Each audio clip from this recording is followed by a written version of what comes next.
how do we start filling out those gaps, doing a gap analysis, right? And then providing that professional development with the teachers. Like I told you before, teachers were not trained for online. They were trained for face-to-face. And so make them feel comfortable. Give them a space to say, it's okay if you don't know. And then teach them how to do the outreach, right? To your point, you said, well, I maybe wasn't worried about if I hadn't heard from Fernando because I know he shows up every day. That won't work.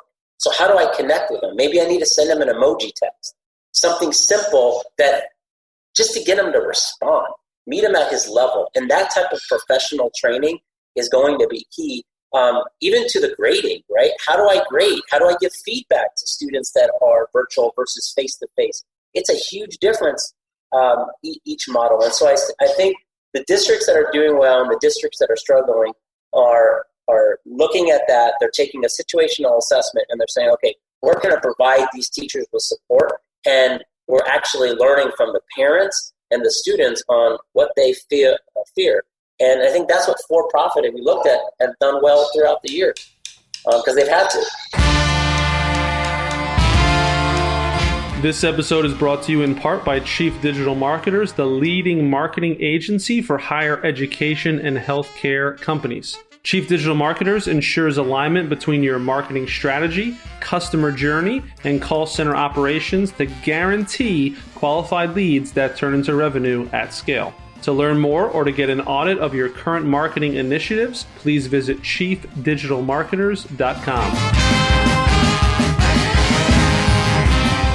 Yeah, man. So we've been blessed over the last, I would say specifically the last 3 years, our company has grown dramatically. I mean, when I got there, we had about 900 students, and now we're up to 6,000. And so we have dramatically increased. To give you an example, on average, we had about 200 graduates a year.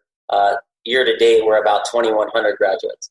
And so, we've extremely changed our model to be more student friendly.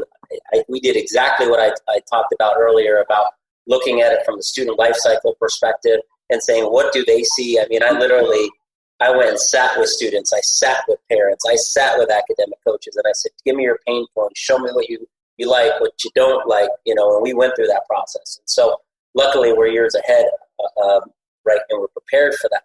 What we're doing to help school districts, like I said, is professional development. We're also doing this attendance recovery. Schools are very interested in this. So what does attendance recovery mean for us? That is providing that level of support that I talked about as far as an academic coach, as far as triaging their students. So districts, how this works is they will give us a list of their students that they feel are at risk for the remainder of the year.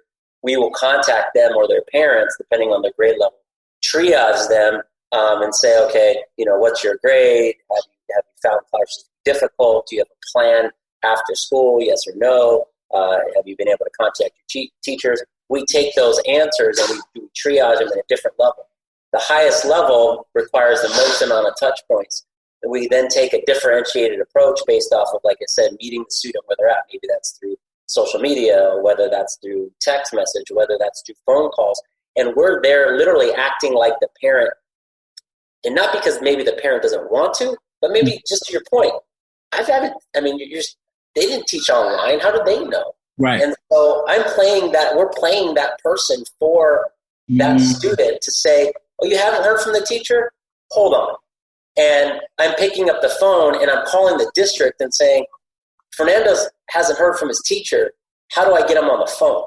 And we're connecting the two. And so that's supporting the district, is supporting the student to try to help with that marriage, to help them with that, so the student continues. And so that is one area. The other area that we're helping and that we're seeing is curriculum.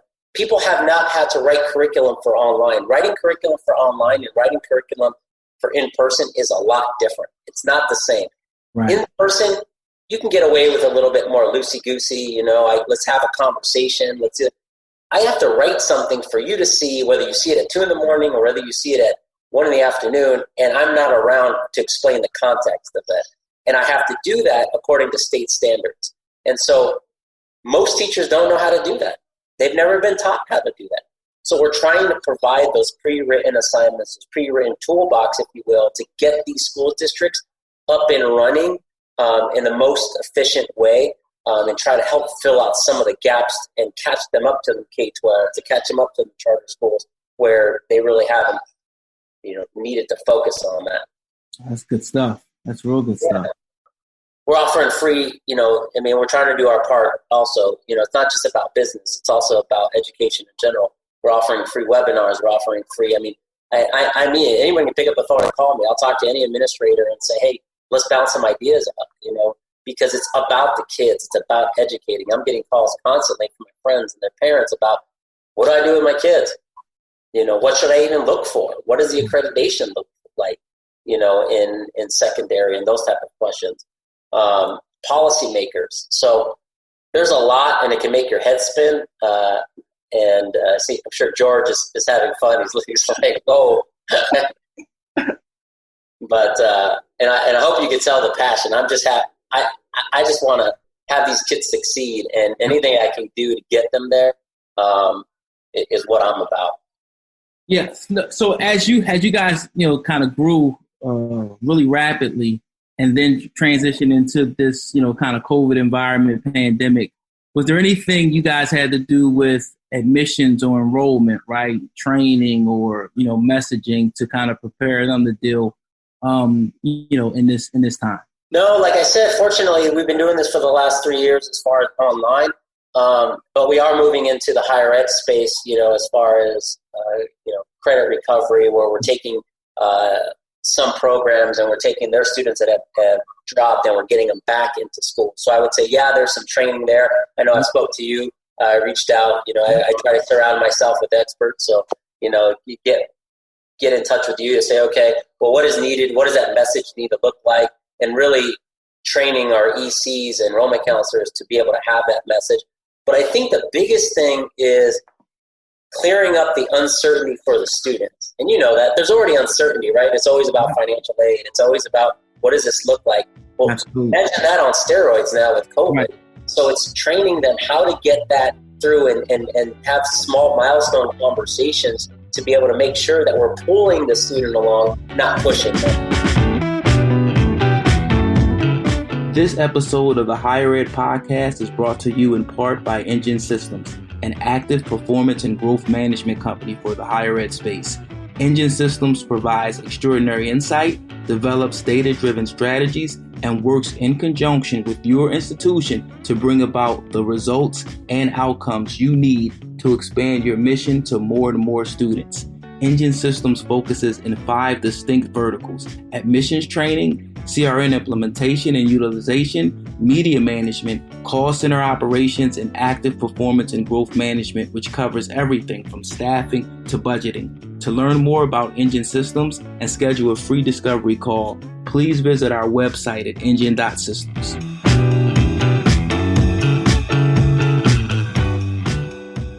George, I know you've been chomping at the bit. Go ahead.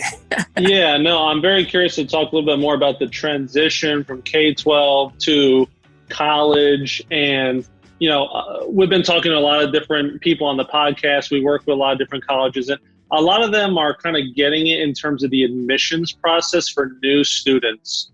So they're changing the way they're talking to the students in the application process to increase the chance that they turn into a student or make a commitment. But there's sort of this gap, at least that I'm seeing, where they get the commitment and then they think it's in stone. They still haven't made the transition that this potential student can drop off and start. And I'm not talking about existing students that are already enrolled coming back, which I want to get into. I'm just talking about up front for new enrollments, let's say for August. There's a couple colleges, oh yeah, we hit our goals. I'm like, well, your goal setting was the same that it was before COVID. There's no assumption in this math at all that says people are going to drop off, change their mind, right. Their financial situation. Like, and a lot of that stuff that's in the Simpson-Scarborough report that you sent over, there's a lot of risk in people dropping off, in financials, and a lot of different things. And so, what we're seeing is a lot of the universities have to kind of make their goals a lot harder to factor in the fact that they're not going to, that they're going to have some sort of drop off. And then how are they doing more nurturing than they've had to do ever before? Because a lot of these colleges, especially the for-profit ones, what's going to happen in their admission cycle up front for new students is then going to trickle into the existing students. But I think there's a big need in the marketplace for, someone who can come in and help and consult on how do you nurture better from your committed students, whether those are new students or existing, to get them into, to actually get them to attend. So do you have any recommendations or advice or tips on schools that may be having that issue where they need more nurturing, or maybe kind of their communication plan from, hey, you signed up, to opening day, if you will, is a little light? Do you have any tips for them? Yeah, so before I get into that, I think your points are spot on. And the other thing they're not taking into consideration is retention, right? So they typically go hand in hand. I know you mentioned it, but if you have the bottom fall off of your expected number, you have to typically make that up by your new enrollments, right? It's you either have high retention and then your new enrollments don't have to support that. It goes like this, right? But what's happening now is retention is dropping down, and if this happens, it's problematic. And so I think to your point, and in that article that I sent you, that survey, it was interesting. I saw that it said 60% of the students, to attract them to the admission is show them an example course, give them access to that. And that speaks to what I talked about earlier about fear, right? So I think if you can, I'm a student, I'm sitting here and alleviate all my fears, and even more so than ever before. And I think we've done admission reps have done a good job before, but multiply that by 2 now. You have to be able to get them and constantly be pulling them along. Okay, temperature checks, right? Have you looked at the course room? Do you feel comfortable with that? Let's give you mock. What is that feedback? Does that feedback, is that what you envisioned? What else are you looking at? And then also tying in their why to that, I think is extremely important. And then also, we all know financial aid and money is a big fear, but even more so where some of these students are your frontline staff, they're your cooks, they're your, minimum wage earners. They don't even have a job. And so how do I alleviate that fear even more so? And so is the financial aid department in there early and often and making sure they're solidified so there is no fear? Because if I'm fear I can't pay for this, if I have fear already that I'm not going to do well, I'm not starting. And if I have a ton of people calling me, because Kamaar talked about earlier that we're all fighting for the same students, well, I'm going to go with whoever does that, right? And so it's not a just set it and forget it. There has to be more levels that you're putting a student through to make sure that their level of comfort is there even before, and that they're minimizing risk, right? And so I think the institutions also have to do their part with meeting a student where they're at. So is there more scholarship opportunities? Is there things that help you want me to get there? So maybe it's hey, you persist for your first 3 courses and I give you a $500 book scholarship. Something that's more enticing that lets me know that you're committed, right? And you're invested in my education as well. It's funny, we surveyed a bunch of our students that graduated, and a lot of them were very fearful for the step from high school. It's either, it's all or nothing. It's high school to associates or bachelor's. But where's the steps in the middle, right? I'm not sure if I'm ready to sign up for an associate, but I want something that can show that I'm college ready. So have we looked at bundling micro credentials to say, okay, you've done 4 courses, that's a win to me. And now you're pulling me on to the next step, something that I can then share, and it's about confidence as well, right? And so a lot of these kids are not confident. We're seeing that with this generation as well, the confidence level.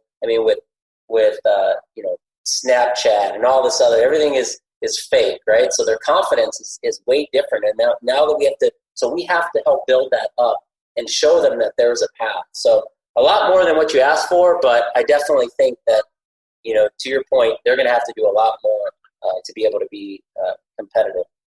Yeah, and the retention game, it's only going to get harder, right? Because right now, you're just fighting against the natural elements, right? You're fighting against everything we're talking about, COVID, finances, all those sort of things, because everyone is kind of in their own little bubble trying to protect what they have.